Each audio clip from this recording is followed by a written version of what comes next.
Welcome back, everybody. My name is Uhfgood, and today we're going to continue with messing around with the throne room. And so let's go into what I did today so far. In fact, today I'll probably do a little bit more. Well, I don't know. We'll see. But actually, we'll just see how long this takes. Anyways, let's start this guy up here. No, I don't need to do that just yet. And we'll go ahead and you can see my little text there. Okay. Alrighty. So I guess let's speed this guy up to what, 4 times? Speed him up to 4 times here. I'll need to do 8 for this guy at least.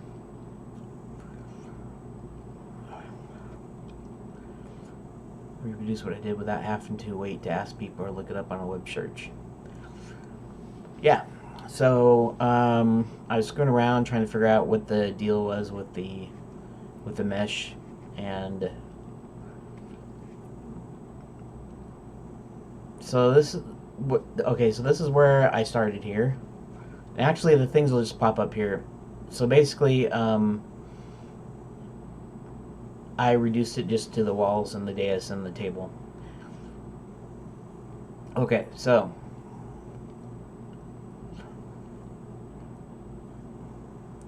scale up my model. Shoot, I don't even need to talk.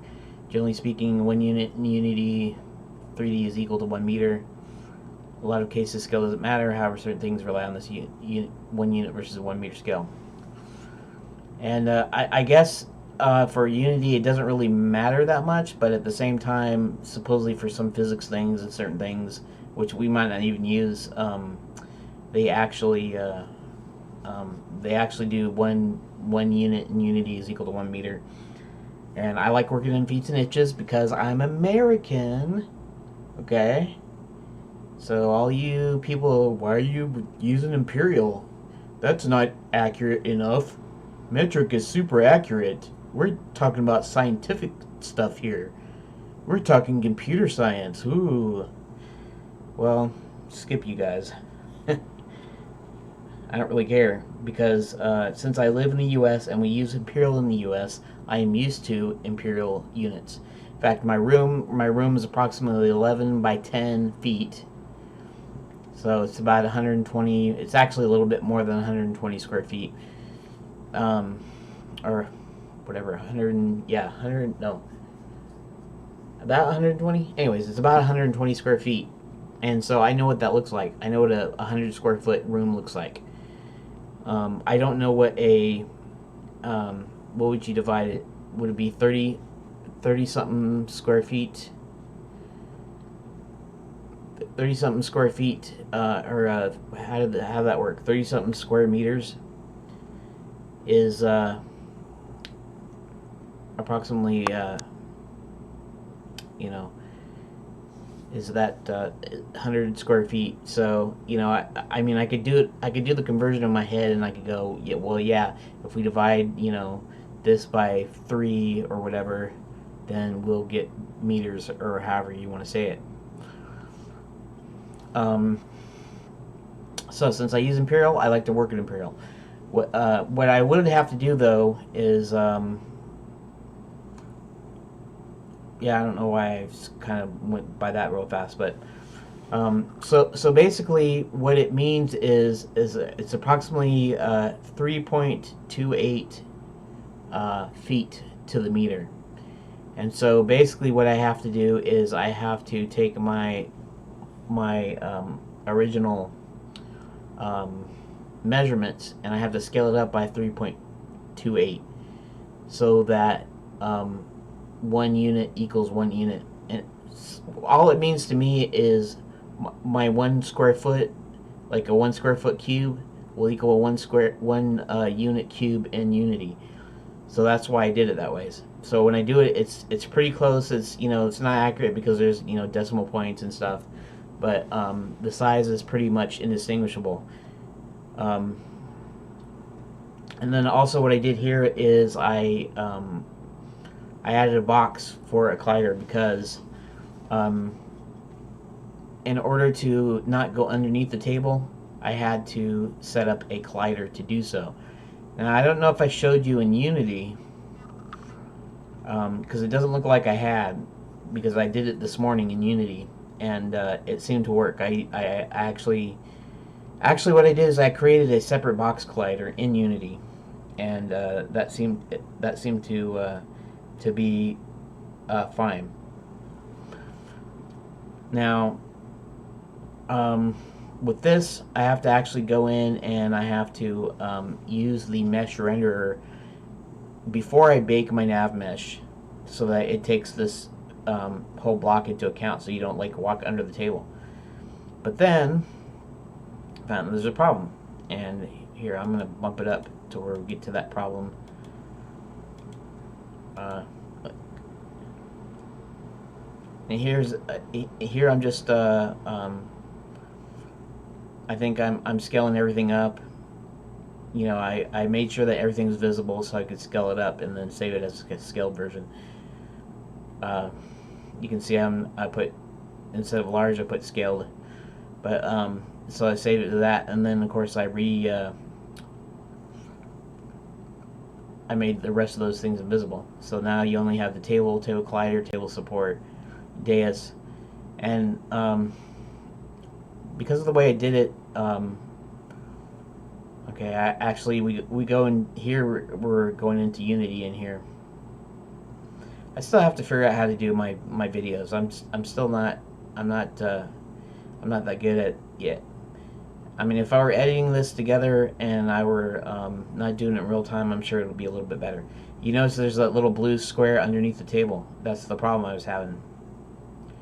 So, and actually I don't solve it in this, but here we'll show you in just a sec here. So instead of doing that, I added a mesh collider and then turned the mesh renderer off, and see, nothing happened, which is weird. Scale up the proper height or close to it. I can now make the step size, my step size of the dais steps, which is 0. I said 8 inches, and then I realized that was like 2/3 of a foot. So that's not quite 7.5 inches. It's more like, I don't know, 6 something or 7.2 or 7 or something. I forget. 0.7. Anyways, you know, 33 and 33 is 66, and so almost 1.7. I could have put 0.68 or something. You notice there that you can go underneath, or at least you could go underneath the thing down there. That's because the table support was being taken into account. Box collider was not. Now what's weird is, are we done yet? We're not done yet. What you need to see, and what you need to do is you need to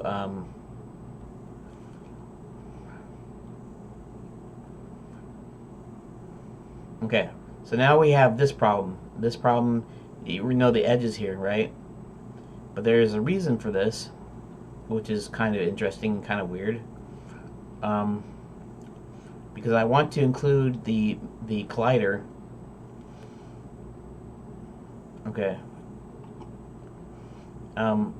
So I started messing around with the, you know, making the table static, not static, the support static, not static, even the mesh renderer, the box or whatever, and nothing was working. So that's where I'm at right now. But I did figure it out before I actually started this video. So basically the deal here is, let's go into Unity first. And that is that part of the problem is that the box collider's colliding is stuck inside the floor. So somehow it's saying this floor part inside the the box collider is okay to walk on, since it's not, like, I don't know, part of the outside, I guess. I'm not exactly sure what the whole idea is, but what I do is I take the table collider and I just bump it up like that. Make sure I have to make sure the mesh renderer is on for some reason, because I'm doing a mesh collider. So for some reason it can't, when it's not on, it can't. What if I could make the mesh renderer like invisible without checking it off, because I do need it to receive shadows. Actually, I could turn all that junk off. Light map, static, stitch seams, real time UVs. Probably whatever I could do, I could probably get rid of that. But anyways, so now what I do is I go into bake that. Now when I go back into the deal mesh renderer, like that, and then I go back to navigation, and now everything's cool, right? Because now it's sitting on top. So now, instead of doing that, I'm going to just kind of reverse this back to the way it was.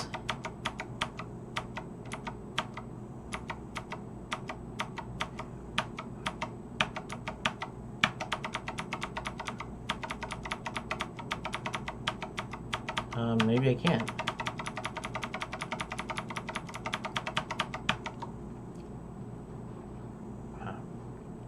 All right. Let's see something here. Table collider. Navigation.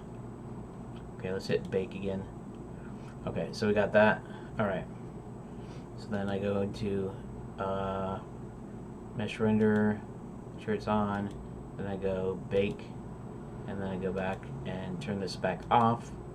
I go back into this. Weird. See, yeah, I don't know. Okay, I guess it's weird because what I was doing before was making some of these not static and stuff. So this needs to be static. No, this is static. Okay, this has got to be static, and this has got to be static. Okay, so all those are static, and then now I have to make sure that the mesh renderer is on. This is to. I'll show you what I mean in a sec. The reason I'm doing this. Okay, so I hit bake, then I go back to inspector, then I turn the mesh renderer back off. I go back into navigation, and there we have this error. Okay, the only reason I'm doing that is because I just exported. At least I should have just exported this. Actually, I don't know if I just exported it. I'm going to do so right now, though. So let's go ahead and export as an FBX. Make sure these are selected. Make sure that's just export it. Actually, let's no, that's actually okay, because the scale is all correct. Okay, so now let's go into test blends. Let's go ahead and copy that. And let's go back into Unity projects, and let's go into throne room test, and let's go to assets, and then scenes, and paste, copy and replace. Okay. Now, actually, you notice here on the top, the thing on the top here. Anyways, that doesn't really matter. What matters is, let's clear that. Whoa, that's not what I meant to do.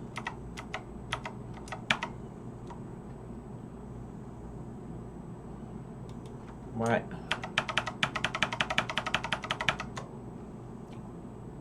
What the heck happened?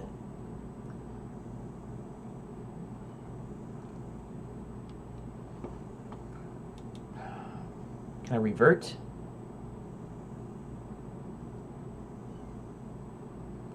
Let's go ahead and close that. Don't save, because I don't believe I saved it. And let's bring up the Unity Hub again. Bring this up again.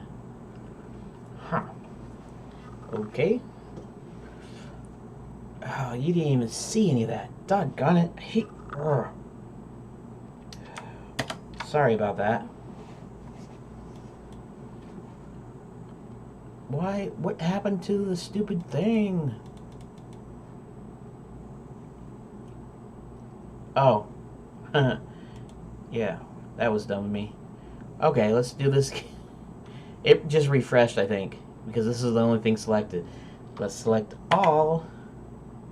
Okay, file. Control S will save it. File, Control A will apply it. Control A. All transforms. Control S. File, export. BX. The same one. Those are selected. Everything's selected. Export.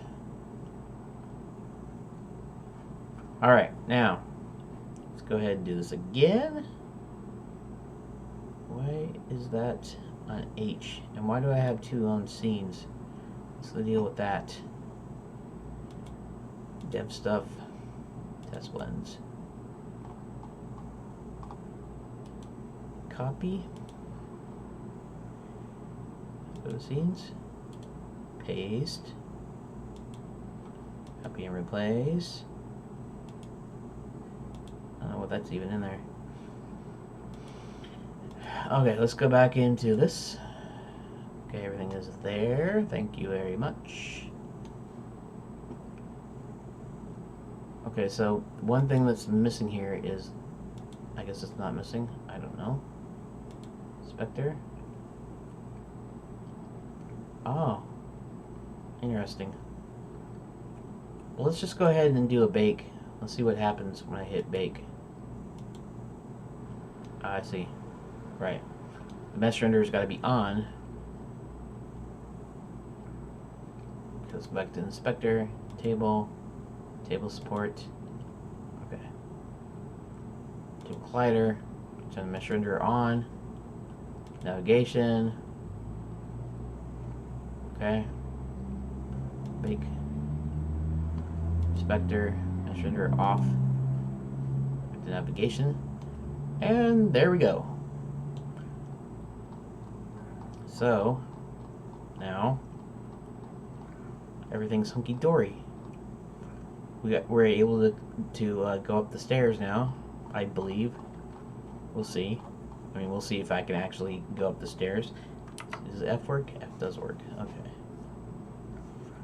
So now that we've done that, now the character can walk around the table.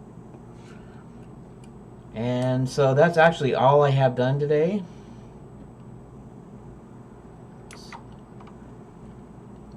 And the next thing I'm gonna get into is actually getting him to walk.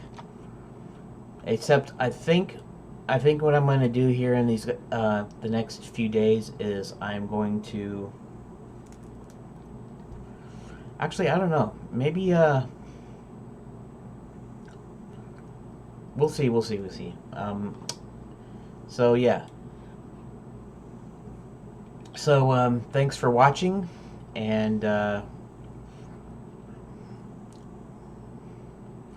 let's see if I can do one other thing. Well, I can't do that, can I?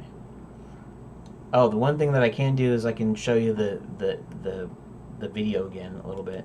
So let's go back into, okay, that was supposed to be videos, vlog. Okay, let's go back into this and just to the very end.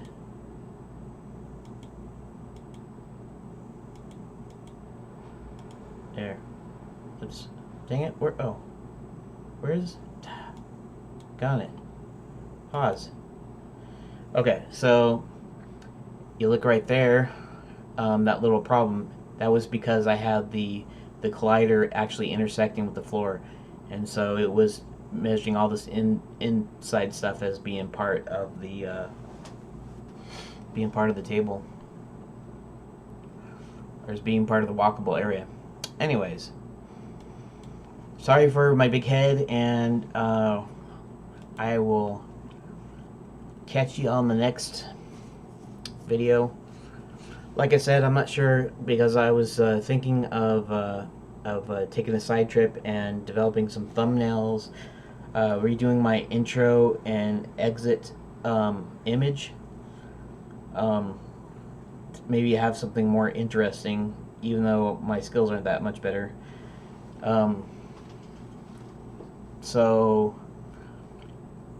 I'm not sure if I'll do that next, or if I will go ahead and continue by adding a thing where you can walk on here. Maybe I should do the thumbnail things first, as it's kind of part of the whole process. It's not just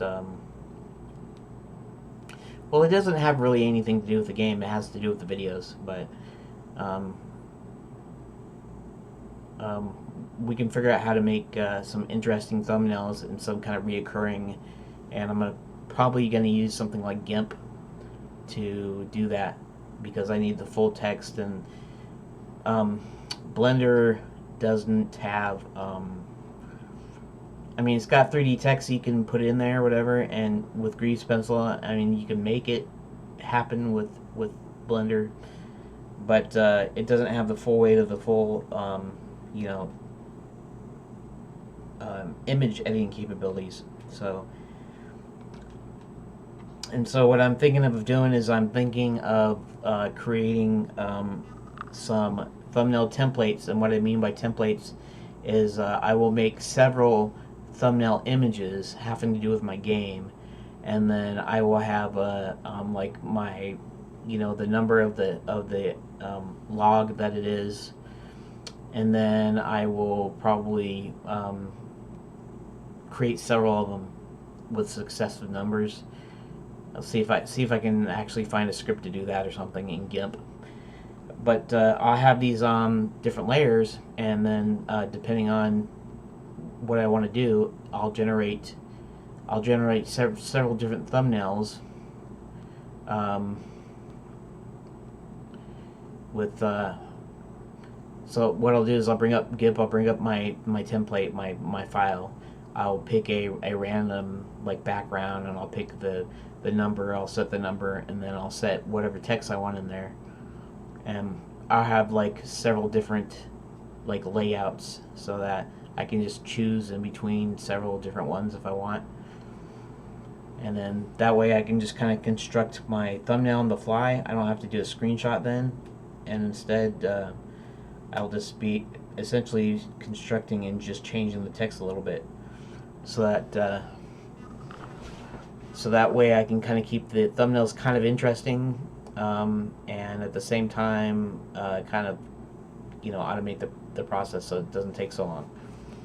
Anyways, thanks for watching, and I will see you in the next video.